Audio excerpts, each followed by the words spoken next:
எனக்கும் கல்யாணிக்கும் ஏற்பட்ட உறவு கடவுளால் பிணைக்கப்பட்டது.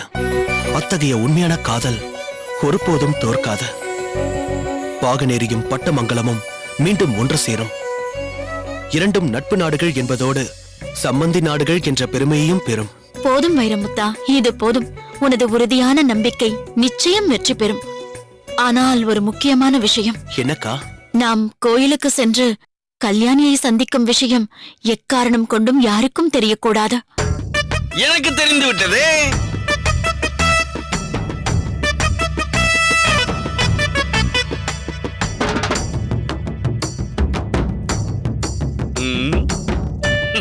என்ன, நீ கல்யாணியை சந்திக்க போவது யாருக்கும் தெரியக்கூடாதா?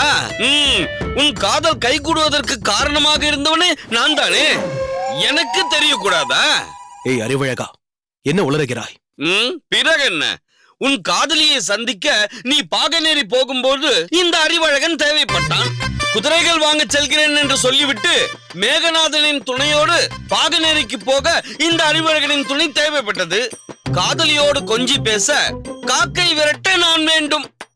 கல்யாணியின் கையால் விருந்து சாப்பிட அவளுக்கு துணையாக வந்த தோழியை வெளியில் நிறுத்தி வைக்க இந்த அறிவழகன் துணை வேண்டும். உன் காதல் மண்டபம் இடிந்து விழாமல் இருக்க தூணாக நான் நிற்க வேண்டும். ஆனால் அக்காவோடு கோவிலுக்கு சென்று கல்யாணியை பார்க்கும் விஷயம் மட்டும் எனக்கு தெரியக்கூடாதா? இது என்னப்பா நியாயம்? அறிவழகா, வைரமுத்தன் செய்த காரியத்திற்கு நீதான் துணையா? ஏதோ என்னால் செய்ய முடிந்த ஒரு உதவி, அவ்வளவுதான். அப்படியானால் முதல் களவாணி நீதான் என்று சொல்.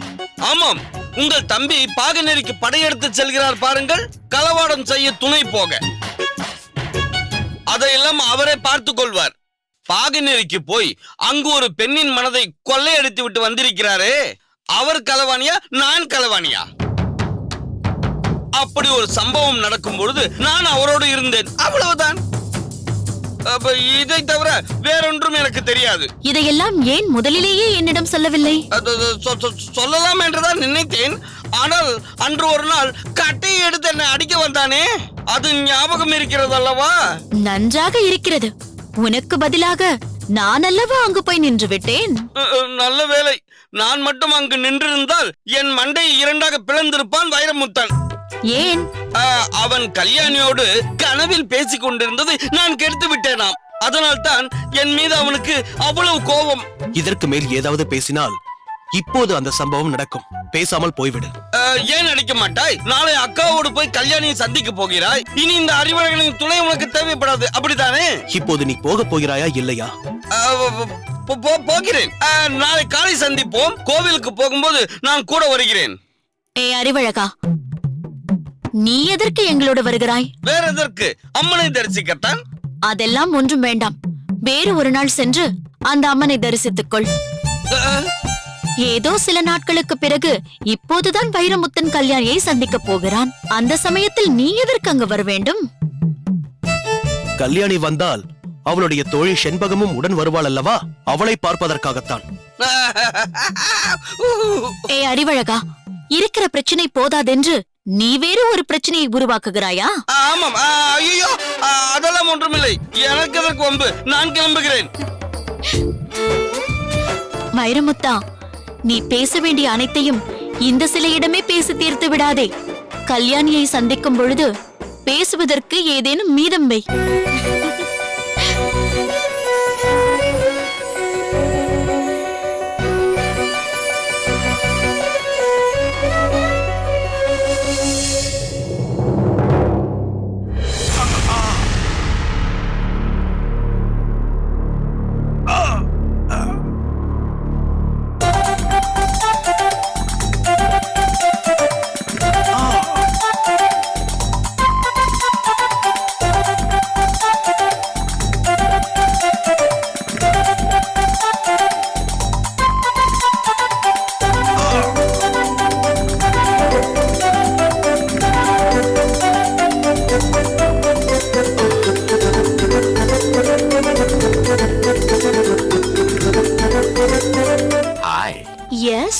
உன் பெயர் என்ன?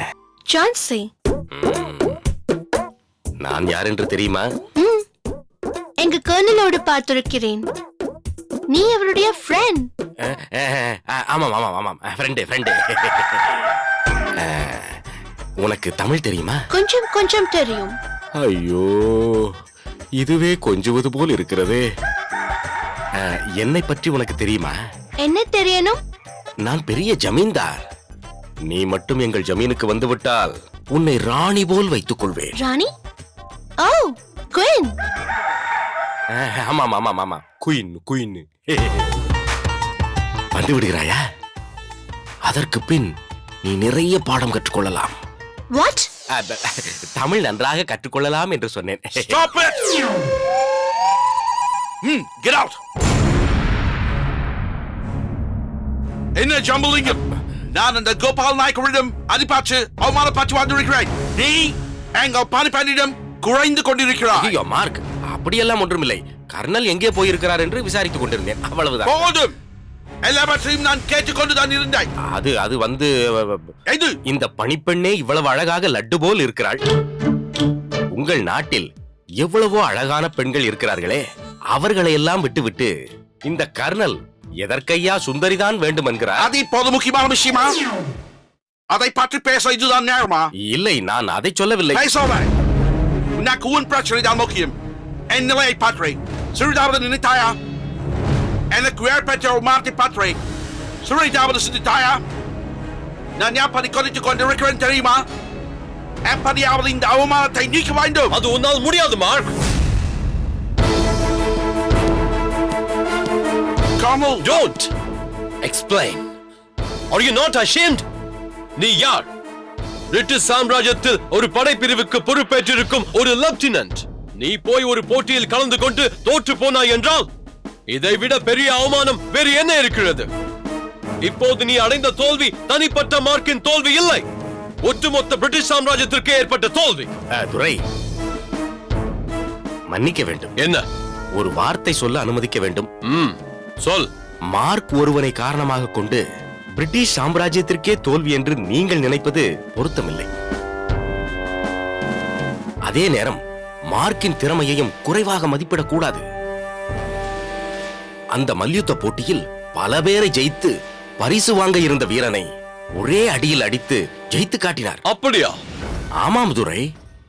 அதற்கு பிறகு மார்க் இந்த அரங்கத்தில் என்ன எதிர்க்க எவராவது இருக்கிறார்களா என்று சவால் விட்ட போது எவருக்கும் எழுந்து வர துணிச்சல் வரவில்லை. ஓ, அதுவே நடந்ததா? ஆமாம் துரை. அப்போது வாளுக்கு வேலியே எழுந்து வர பார்த்தான். ஆனால் அந்த கோபால் நாயக்கர் அவனை தடுத்து, என்னிடம் பயிற்சி பெற்ற மாணவனுக்கு நேர்ந்த அவமானத்தை நான் தான் எதிர்கொள்ள வேண்டும் என்று எழுந்து வந்தான். அவனோடும் மார்க் சிறப்பாகத்தான் மல்யுத்தம் புரிந்தார். பிறகு அதுதான் உங்களுக்கே தெரியுமே. மார்க் தோற்று விட்டான், அதுதானே? ஆமாம். பிறகு எதற்கு அதை பற்றி இவ்வளவு விளக்கம் தருகிறாய்? இப்படி ஒரு வழியை சொல்லி தேவையில்லாமல் மார்க்கை அங்கு கொண்டு போய் நிறுத்தி போட்டியிட வைத்து இப்படி ஒரு தோல்விக்கு காரணமாக இருந்தவன் யார்? நீதானே? நீ அன்று என்னிடம் என்ன சொன்னாய்? ஒரு வெள்ளையன் தமிழனை வென்று விட்டால் ஒட்டுமொத்த தமிழ்நாட்டையே வென்று விட்டதாக பொருள் என்றாயே. இப்போது இவன் தோற்றதால் அது ஒட்டுமொத்த பிரிட்டிஷாருக்கு தோல்வி என்றுதானே பொருள்? துரை, பேசாதே. முட்டாள்தனமாக ஒரு காரியத்தை செய்துவிட்டு அதை நியாயப்படுத்த ஏதாவது சொல்லாதே. மார்க், இனி நான் உன்னை நம்பி பயனில்லை என்பது நன்றாக தெரிந்துவிட்டது. உன்னால் வெற்றியை தேடித்தர முடியாது என்பது உறுதியாகிவிட்டது. அதனால் உன்னை லெப்டினன்ட் பிரிவில் இருந்து நீக்குகிறேன். Colonel, இது எனக்கு அதிகபட்ச தண்டனை. நான் இதற்கு முன் நடந்த எத்தனையோ போர்களில் உங்களுக்கு துணையாக இருந்து வெற்றி தேடி தரவில்லையா? உங்கள் உத்தரவாய் ஏற்றுச் சென்று அவைகளை எல்லாம் சிறப்பாக்கி தரவில்லையா? நீங்களே நேரடியாக ஈடுபட்டு மருது பாண்டியர்களை பிடிக்க எடுத்த முயற்சி தோல்வியடைந்து விட்டதே. அதற்கு நாம் என்ன செய்ய முடியும்? சில நேரம் நாம் எதிரிகளை சாமர்த்தியமாக செயல்பட்டு பிடித்து வருகிறோம். சில நேரங்களில் அவர்கள் கெட்டிக்காரத்தனமாக செயல்பட்டு நம்மிடமிருந்து தப்பித்து விடுகிறார்கள். வெற்றியும் தோல்வியும் மாறி மாறி வருவது இயற்கைதானே. எத்தனையோ சோதனைகளை கடந்து வந்த உங்களுக்கு இது தெரியாதா என்ன? ஓகே, நீ எப்போதும் போல் என்னுடனே இருப்பாய். நம் நட்பு தொடரும். ஆனால் உனக்கும் மேலாக உன்னையும் வழி நடத்துபவனாக ஒருவன் தேவை. எனது திட்டங்களை சிறப்பாக நிறைவேற்றும் வல்லமை படைத்த ஒருவன் அவசியம் வேண்டும். அதனால்தான் லண்டனுக்கு செய்தி அனுப்பி அத்தகைய ஒருவனை உடனே இங்கு அனுப்பி வைக்கும்படி சொல்லிவிட்டேன். இப்போது அவன் கப்பலில் வந்து கொண்டே இருக்கிறான். வருபவர் யார் என்று நான் தெரிந்து கொள்ளலாமா கர்னல்? அவசியம் தெரிந்து கொள்ள வேண்டும். இனி நீ அவனோடு இணைந்துதானே செயல்பட போகிறாய். வந்து கொண்டிருப்பவன் பெயரை நீயும் நன்றாக அறிந்திருப்பாய். அவன்தான் major Grey. Major Grey? Major கிரேவா? பிரிட்டிஷாரின் பல படையெடுப்புகளில் பங்கு கொண்டு வெற்றி தேடி தந்தாரே அந்த மேஜர் கிரேவா? Yes, you're right. ஒரு நாட்டை கைப்பற்றவே முடியவில்லை என்று எல்லோருமே தவித்துக் கொண்டிருந்த போது அங்கு சென்று உள்ளுக்குள் குழப்பத்தை ஏற்படுத்தி அந்த நாட்டை தன்வசப்படுத்தினாரே அந்த மேஜர் கிரேவா? அவரேதான். என்ன மார்க், அவர் வருவது உனக்கு அதிர்ச்சியாக இருக்கிறதா? இல்லை கர்னல், மகிழ்ச்சியாக இருக்கிறது. ராஜதந்திரம் மிக்க ஒருவரோடு இணைந்து செயல்படுவது என்னை நான் கூர்த்திட்டுக் கொள்ள ஒரு வாய்ப்பு அல்லவா? Very good. ஒரு ஆங்கிலேயன் இப்படித்தான் இருக்க வேண்டும். அதை விட்டுவிட்டு ஜம்புலிங்கம் போன்றவர்கள் நம்மை முட்டாளாக்கி விடுவார்கள். அப்படி நினைக்காதீர்கள் துரை. இப்போது எப்படிப்பட்ட காரியத்தை சாதித்து விட்டு வந்திருக்கிறேன் என்று தெரிந்தால் நீங்களே வியந்து போவீர்கள். அப்படி என்ன செய்து விட்டாய்? மார்க் கோபால நாயக்கரிடம் தோற்றதை நினைத்து நீங்கள் எவ்வளவு கொதிப்படைவீர்கள் என்பது எனக்கு நன்றாக தெரியும். அதை அடக்க ஒரே வழி கோபால நாயக்கரை தீர்த்து கட்டுவதுதான் என்று தீர்மானித்து அதற்கு ஏற்பாடும் செய்துவிட்டேன். அங்கிருப்பவர்களில் ஒருவனையே எனது கையாளாக்கிக் கொண்டு ஒரு துப்பாக்கியை கொடுத்து அனுப்பியிருக்கிறேன். கோபால நாயக்கரை அழிப்பதன் மூலம் பிரிட்டிஷ் சாம்ராஜ்யத்திற்கே பெரும் வெற்றி கிடைக்கப் போகிறது. ஓ, கோபால நாயக்கரை அழித்து விட்டால் அது பிரிட்டிஷ் சாம்ராஜ்யத்திற்கே வெற்றியாகி விடுமா? அதில் என்ன சந்தேகம்? மருது பாண்டியர்களுக்காக பல பாசறைகளை உருவாக்கி வீரர்களை தயார் செய்து கொண்டிருப்பவன் அந்த கோபால் நாயக்கன் தானே. அந்த கோபால் நாயக்கனை அழித்து விட்டால் மருது பாண்டியர்களின் வலது கையே ஒழிந்து விட்டது போல் அல்லவா? பிறகு இந்த வாளுக்கு வேலையை தீர்த்து கட்டிவிட்டால் மருது சகோதரர்கள் உங்களிடம் அகப்படுவது சுலபம் தானே. Very good Jambulingam. பிரிட்டிஷ்காரர்களுக்கு உண்மையான விசுவாசி நீதான் என்பதை நிரூபித்து விட்டாய். நீ அனுப்பிய ஆள் இப்போது எங்க இருக்கிறான்?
நாயக்கரே, இப்போதுதான் தங்களை பற்றி பல விஷயங்களை நான் தெரிந்து கொண்டேன். இவ்வளவு சாதனைகள் படைத்தவரை இத்தனை நாட்கள் அறியாமல் இருந்திருக்கிறோமோ என்பதற்காக நான் மிகவும் வருந்துகிறேன். அந்த வருத்தம் எனக்கும் இருக்கிறது பாகனேரியாரே. நீங்கள் நிகழ்த்தியிருக்கும் சாதனைகளும் சாதாரணமானவை அல்லவே. இருந்தாலும் தங்கள் சாதனையோடு அதையெல்லாம் ஒப்பிடவே முடியாது. எத்தனை அரும்பெரும் சாதனைகள் புரிந்தவர்களிடமெல்லாம் நீங்கள் நட்பு வைத்திருக்கிறீர்கள். கேரளவர்மன் தங்களுக்கு நண்பராய் இருந்திருக்கிறார். தீரன் சின்னமலையாரோடு தொடர்பு கொண்டு அவருக்கு துணையாய் இருந்திருக்கிறீர்கள். அதையெல்லாம் விட ஆச்சரியம், வெள்ளையர்களோடு நடந்த போரில் தன் கணவர் முத்துவடுகநாதரை பறிகொடுத்து விட்ட வேலு நாச்சியார் திண்டுக்கல்லில் மறைந்து வாழ்ந்தபோது அவருக்கு வேண்டிய உதவிகளை செய்ததோடு அவரது படை திரட்டும் முயற்சியிலும் தாங்கள் உறுதுணையாய் இருந்திருக்கிறீர்களே. உண்மைதான் பாகனேரியாரே, உண்மைதான். எத்தகைய வீராங்கனை அந்த வேலுநாச்சி அம்மையார்! தமிழ் பெண்மணியாக இருந்தாலும் 6 மொழிகளில் மிக இயல்பாக உரையாடும் திறமை அவர் பெற்றிருந்தார். ஆங்கிலத்தில் அவர் உரையாடினால் அவர் இலக்கண புலமை கண்டு வெள்ளையரே வியந்து போவார்கள். உருது மொழியில் அவர் உரையாடியதை கேட்டு ஹைதர் அலியே அசந்து போனார். என்ன, ஹைதர் அலியா? அந்த மாவீரரை நீங்கள் பார்த்திருக்கிறீர்களா? ஆங்கிலேயனுக்கு எதிரான போராட்டத்தில் வேலுநாச்சி அம்மையார் படை உதவி கேட்டு வந்ததே ஹைதர் அலியிடம்தானே. வேலுநாச்சி அம்மையார் அது பற்றி பேச ஸ்ரீரங்கப்பட்டினத்திற்கு போக வேண்டும் என்று தீர்மானித்த போது அம்மையார் தங்கியிருந்த திண்டுக்கல் மாளிகைக்கு ஹைதர் அலியே நேரில் வந்துவிட்டார்.